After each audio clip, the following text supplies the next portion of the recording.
यह कलयुग में नात रिश्तेदार के मनावल बहुत कठिन काम है और खुश रखल त खुश त जानला रख ही नहीं पैबा। मनाला वह बहुत बड़ी बात है और खास करके मेहरारून के। हाँ अच्छा वो सब कहला न, मेहरारून के आगे त भगवान शंकर भी हार गई न, त मनुष्य के क्या औकात है। मेहरारून के ना छछन न त जानला केहुए के नहीं आवाला। क्या चाहते हो? अगर घरे शादी ब्याह पड़ गईल बा और फोन कई के रोज कहत हवा कि फुआ मौसी बुआ दीदी जे भी लगत होखा तनी कामे काज एक दिन है 2-4 दिन पहले चली आए कहीं। हाँ ठीक बा चली आए।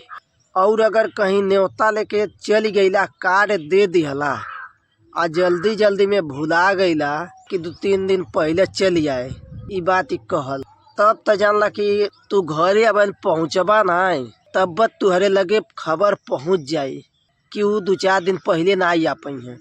और जब पता लगेबा का भइल है त कहीं कि न्योता दे आइल न लेकिन कहना ना एको बार, और उहो तुहरे लगे डायरेक्ट फोन कर नहीं बताई है ना।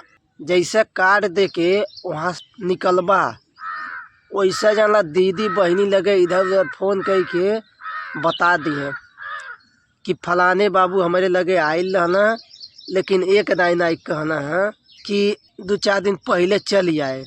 हम कहत हई जब कार्ड दे दिले हम रोज फोने पर कहत आटे आ भुला गई न तो एकर मतलब यह भइल कि तुहके पूछल नहीं चाहत हूँ। हाँ अगर तुहके नहीं जाए के मन बा तो रहे दा, कौन कारवाई हर वह दीदी बहनी से फोन कई के बतौले के। लेकिन तो नहीं, अंदर अंदर मन बा कि कैसे जाई कौन उपाय लगाई। जब जहई के बा तो कौन कारवाई हर वह दीदी बहनी से कहले के। लेकिन नहीं, कैसे कहीं है कि हम बहुत बड़कवा हैं। और अगर जाके कहबा कि पहले चली आए 2-4 दिन के तब जानला ऊ बहाना बताई है कि पूछा न हाई कार करे के बाद हाउ काम करे के बाद हेने होता बात होने होता बा। मतलब दोनों तरफ से आदमी से हाथ गोड़ जोड़वावे के बाद। हाँ कि मतलब बड़ा गोड़े ओड़े गिलना है तब जाके हम अली हैं। आ ओकरे बादो अइले के बाद हाई करवाना भइल बा हाउ करवाना भइल बा, यह चली अली हाई हमार बिला जाता हाउ बिला जाता। मतलब कौनो विधा शांत नहीं रही है, कुछ न कुछ कहल करी। और जे ज्यादा नौटंकी करला ऐसन चीज से वह जानला कि नात रिश्तेदार के यहाँ गईले के बाद एको तीन करबो नहीं करला।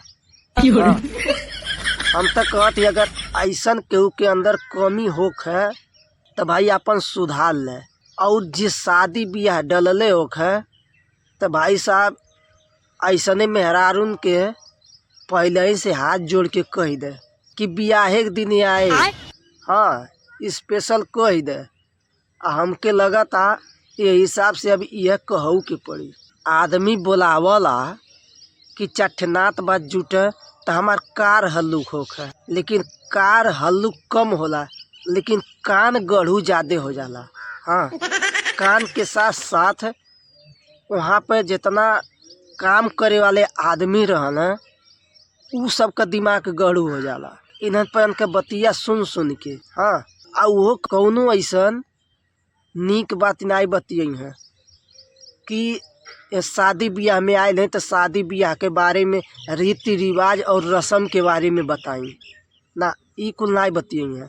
केकरे घरे का होता, केकर ससुई का करतिया, केकर पतोहिया कैसन है और केकर नतवे बतवे आइल हम तो ऐसी करत हो ऐसी करत हो, यह कुल बात बतियई है। मतलब दुनिया भर का देश विदेश का जितना खबर रही सब जानला कि वही शादी ब्याह के दिने बतिया जाई। इ ना कहीं सदिया भी हवा बीत जाई तो एक दिन बढ़िया से छुट्टी लेके आ बैठक बैठा ले आ वही दिने सबकर बात सुन लें और आपन बात बता दें। वही सदिया में कुल बात बतियई हैं। और अगर कौनो पूजा पाठ का सामान के जरूरत बा, कौनो चीज के पूछ ले तो इनके ना पता रहला। तो कहीं फलानी दीदी से तनी पूछिला, तनी उनसे पूछिला, आ ठकुराइन का करे बाटिन बताओ। बात बतियौले में तो जानला कि मीडिया फैलिया, इहर से वह सूचना दिहले में, इहर का ओहर का सूचना बटोलने में, आ इधर उधर बतौले में। लेकिन रीति रिवाज के बारे में कोनो बात बतियावे बा तो ओके भुला जाइए, ओके नहीं मालूम बा। तो हके तो लगी कि हम जैसे बतियावत है हमके बड़ा नीक कही, तो हके नीक ना कही, नीच कही। सही है। हाँ, ये शादी ब्याह में आदमी बोलावला तो मौज मस्ती करा, अपन काम धाम करा, ओकर कार हल्लुक करा। लेकिन तो कार हल्लुक कैले के बजाय तू औरो कान अब गढ़ू कह देलू लोगन, हद है। अरे कबो तो कबो बदनामी से बाहर आवा, कबो तो कबो अपने आप के सुधारा, कि एकदम उहे अपना ले लो कि रघुकुल रीति सदा चली आई, प्राण जाए पर बात न जाई।